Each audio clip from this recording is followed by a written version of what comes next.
Divided है।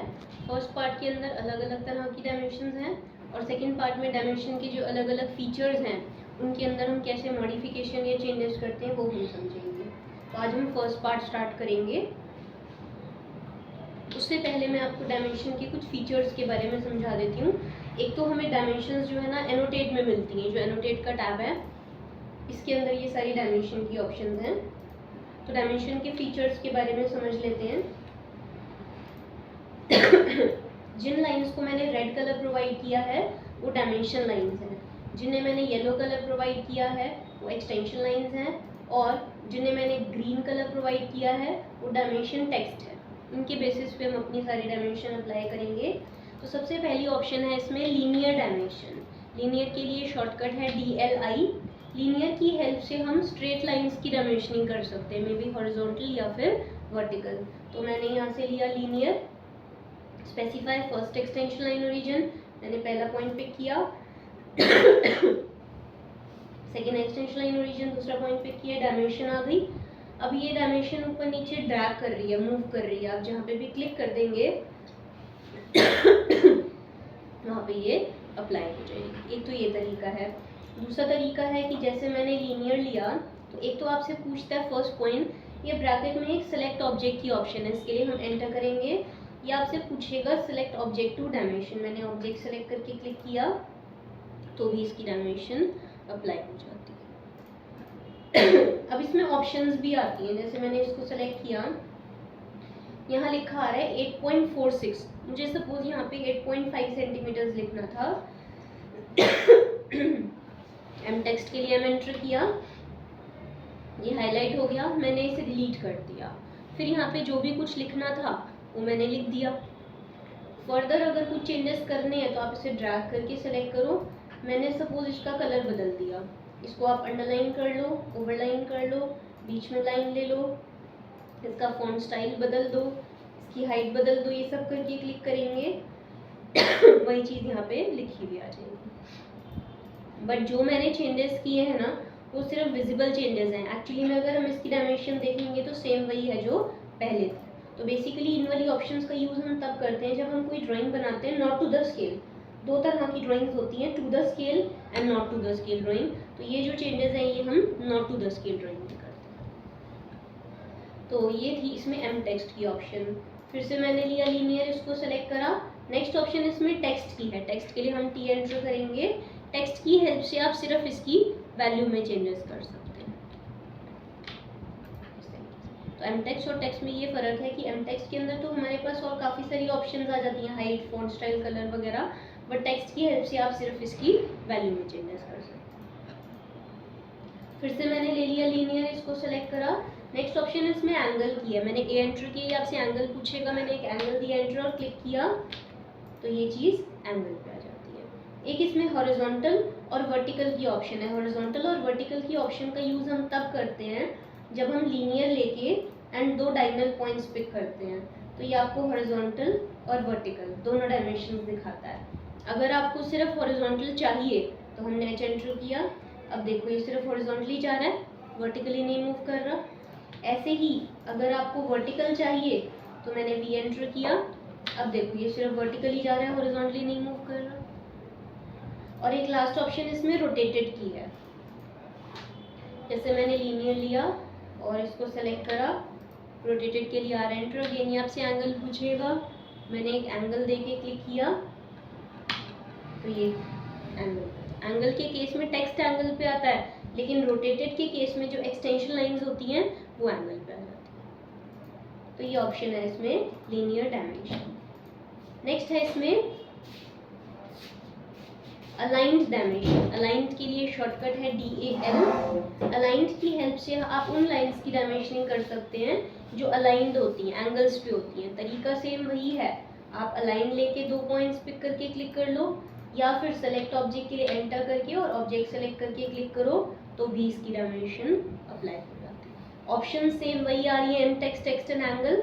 और ये जो तीन ऑप्शंस हैं ये आपको सभी डायमेंशंस में कॉमन मिलेगी। तो ये इसमें ऑप्शन है अलाइंड की। नेक्स्ट इसमें आ जाता है एंगुलर।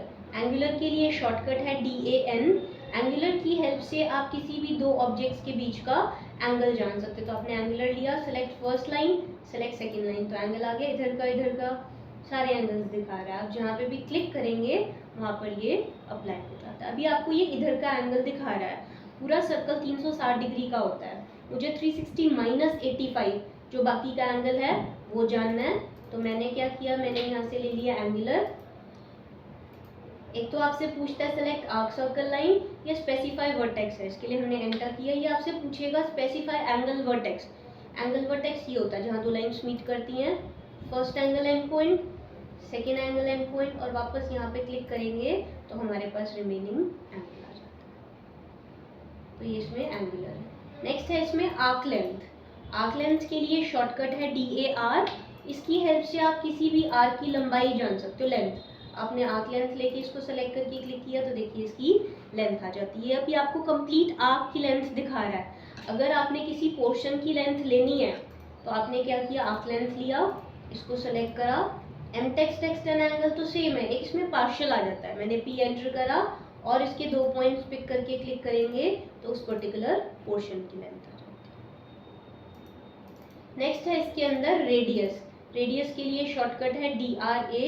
इसकी हेल्प से आप किसी भी राउंड ऑब्जेक्ट का रेडियस जान सकते हैं। आपने इसको सेलेक्ट करके क्लिक किया तो रेडियस आ जाता है। रेडियस के आगे R लिखा आ जाता है जिससे हमें पता चलता है कि हमें रेडियस शो कर रहा है। एक इसमें आ जाता है जॉग। जॉग के लिए शॉर्टकट है DJO। जॉग की हेल्प से भी आप किसी राउंड ऑब्जेक्ट का रेडियस जान सकते हैं। फर्क इतना है कि रेडियस में ऐसे सिंपल एरो डाल के दिखाता है, बट जब मैं जॉग लेती हूँ तो ये आपसे पूछता है सेलेक्ट आर्क और सर्कल। मैंने सेलेक्ट किया, सेंटर लोकेशन ओवरराइड, मैंने कहीं पे भी एक पॉइंट पिक किया, dimension line override, dimension line इधर रिमूव कर रही है, एंड जॉग लोकेशन, ये जॉग।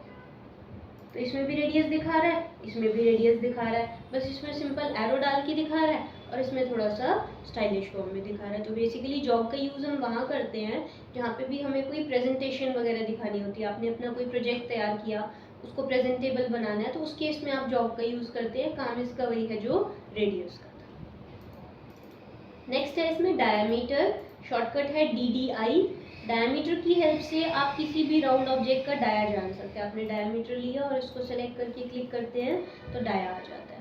डाया के आगे 5 का सिंबल लगा आ जाता है। इसमें लिखा है डाया 8.7, मुझे यहाँ पे डाया 9 लिखना था, तो मैंने क्या किया, डायमीटर लिया और इसको सेलेक्ट किया, mtext के लिए एंटर किया, ये हाईलाइट हो गई, मैंने इसे डिलीट कर दिया। अब मुझे यहाँ पे डाया का सिंबल चाहिए, लेकिन कीबोर्ड में तो कहीं पे भी डाया का सिंबल है ही नहीं, तो हम अप्लाई कैसे करेंगे। तो उसके लिए हमारे पास कुछ शॉर्टकट्स हैं। आपको वो शॉर्टकट्स यहाँ पे भी मिलते हैं। जब आप सिंबल पे क्लिक करोगे ना, तो जैसे को डायमीटर है, डायमीटर के लिए आपको टाइप करना पड़ता है %%C, डिग्री के सिंबल के लिए %%D, और प्लस माइनस के लिए %%P, ऐसे करके। तो आप टाइप करके भी ले सकते हो। जैसे अब मुझे वो चाहिए था डायमीटर, तो शिफ्ट के बटन के साथ जब मैं 5 प्रेस करती हूँ तो परसेंट का सिंबल आता है, %%, और मैंने C टाइप करके वैल्यू दी और क्लिक किया तो वही चीज़ यहाँ पे लिखी हुई आ जाती है। तो ये इसमें डायमीटर है %%C, डिग्री के लिए %%D, अंडरलाइन के लिए %%U, ओवरलाइन के लिए %%O, और प्लस माइनस के लिए ऊपर प्लस नीचे माइनस। इसको हम टॉलरेंस कहते हैं। मैकेनिकल में इसका यूज़ होता है, सिविल आर्किटेक्चर में इसका कोई काम नहीं है। तो ऊपर प्लस नीचे माइनस, जिसे हम टॉलरेंस कहते हैं, उसके लिए %%P। तो इस तरीके से हम इनके शॉर्टकट्स यूज़ कर सकते हैं।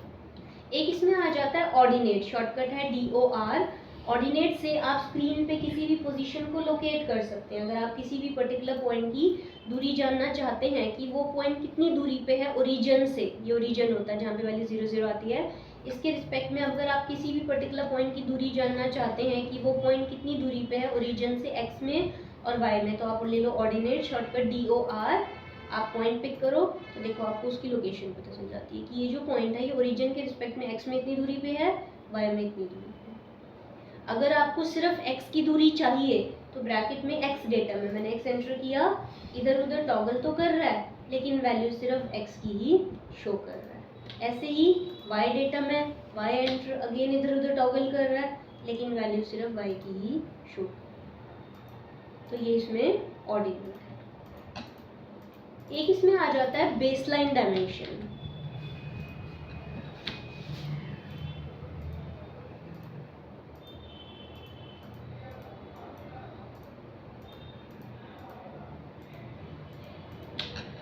यहाँ पे दो ऑप्शंस है, एक बेस लाइन है और एक कॉन्टिन्यू है। इन दोनों डायमेंशंस को अप्लाई करने से पहले ऑलरेडी कोई ना कोई डायमेंशन अप्लाइड होनी चाहिए। तो सपोज मैंने लीनियर लेके एंड 2 पॉइंट्स पिक करके क्लिक कर लिया। जैसे ही मैंने यहाँ से लिया बेस लाइन, ऑटोमेटिकली आपको एक पॉइंट सेलेक्टेड मिल गया एंड उसके बाद फिर हम जहाँ जहाँ तक भी क्लिक करेंगे ये आपको वहाँ तक डायमेंशन शो करता जाएगा, पहले पॉइंट से नेक्स्ट पॉइंट। अगर तो आपने लीनियर लेने की इमीडिएटली बाद बेस लाइन ले ली तब तो आपको ऑटोमेटिकली एक पॉइंट सेलेक्टेड मिल जाएगा, लेकिन अगर बीच में कुछ गैप आ गया और फिर आपने यहाँ से लिया बेस लाइन तो आपको एक पॉइंट पिक करके लेना पड़ेगा एंड उसके बाद फिर आप जहाँ जहाँ तक भी क्लिक करेंगे ये आपको वहाँ तक डायमेंशन शो करता जाएगा, पहले पॉइंट से नेक्स्ट पॉइंट। एक इसमें आ जाता है कॉन्टिन्यू। कॉन्टिन्यू के लिए शॉर्टकट है DCO। कॉन्टिन्यू में भी वही है कि ऑलरेडी डायमेंशन अप्लाइड होनी चाहिए, तो लीनियर लेके एंड 2 पॉइंट्स पिक करके क्लिक कर लिया। अब जैसे ही हमने यहाँ से लिया कॉन्टिन्यू, अगेन पॉइंट सेलेक्टेड मिल गया एंड उसके बाद फिर हम जहाँ जहाँ तक भी क्लिक करेंगे ये आपको वहाँ तक डायमेंशन शो करता है। इसमें नेक्स्ट टू नेक्स्ट आता है, उसमें पहले पॉइंट से आगे आगे आता है, इसमें नेक्स्ट टू नेक्स्ट आ जाता है।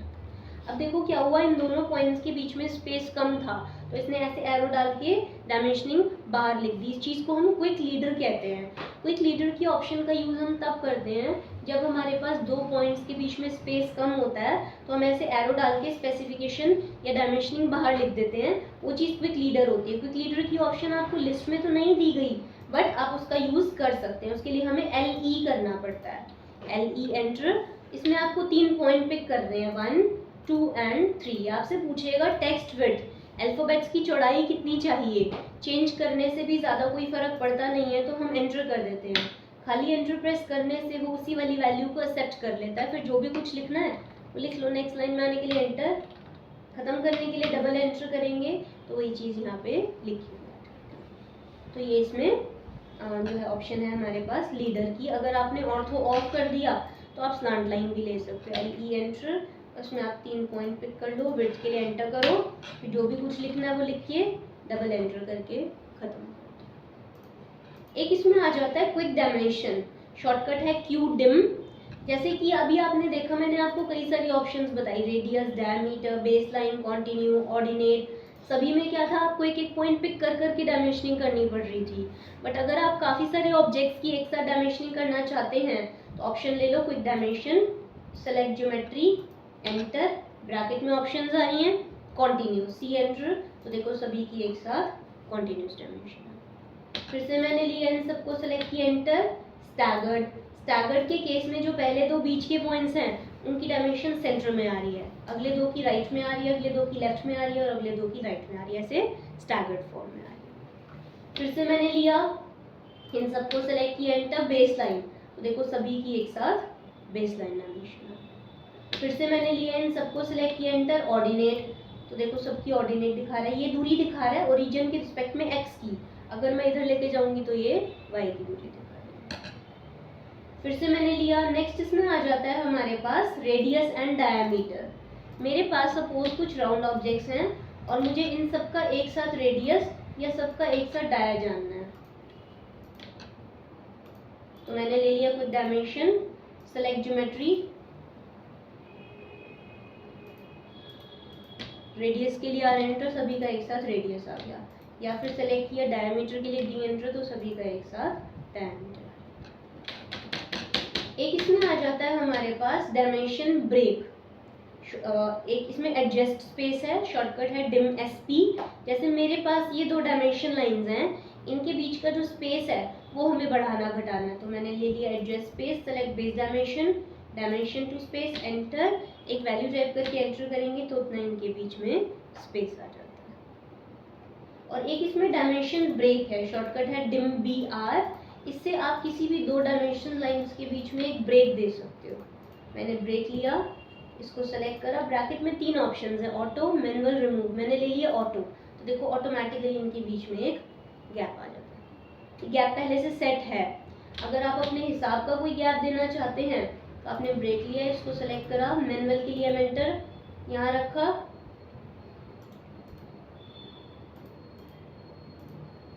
यहाँ रखा, एक्सटेंशन से गैप दे दिया, फिर यहाँ रखा, एक्सटेंशन से एक और गैप दे दिया, तो दोनों के बीच में ब्रेक आ जाता है। और इस ब्रेक को हटाना है तो ब्रेक लिया, इसको सेलेक्ट करा, रिमूव के लिए आर एंटर, तो ये गैप ब्रेक रिमूव। एक इसमें आ जाता है इंस्पेक्ट, शॉर्टकट है डिम आई एन।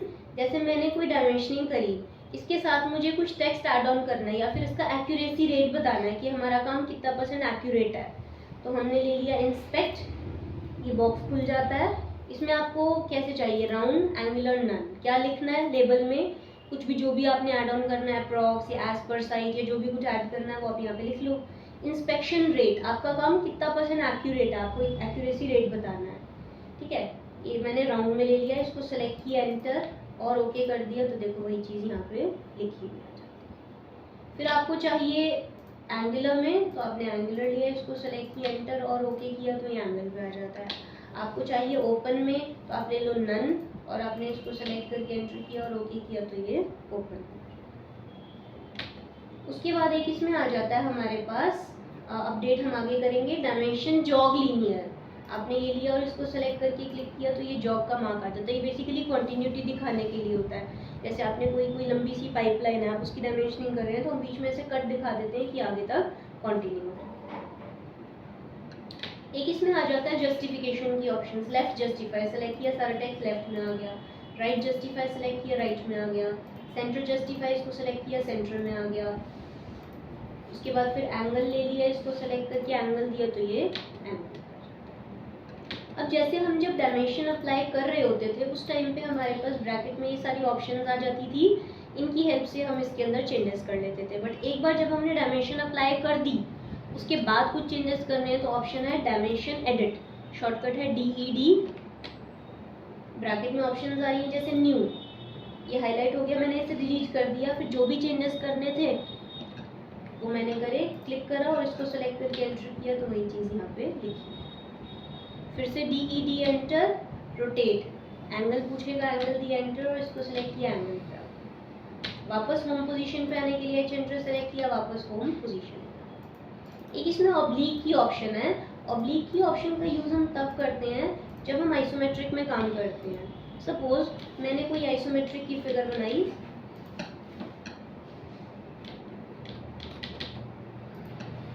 अब मुझे इसकी डायमेंशनिंग करनी है, तो मैं एक तो अलाइन का यूज़ करूँगी, बट अलाइन में आप देख रहे हैं कि टेढ़ी टेढ़ी आ रही है, मुझे इसे स्ट्रेट बनाना है, तो मैंने DED एंटर किया, ऑब्लिक, इसको सेलेक्ट किया, एंटर। जो राइट फेस है उसके लिए हम एंगल देंगे -30 का, क्योंकि आइसोमेट्रिक में हम 30 के एंगल पे काम करते हैं।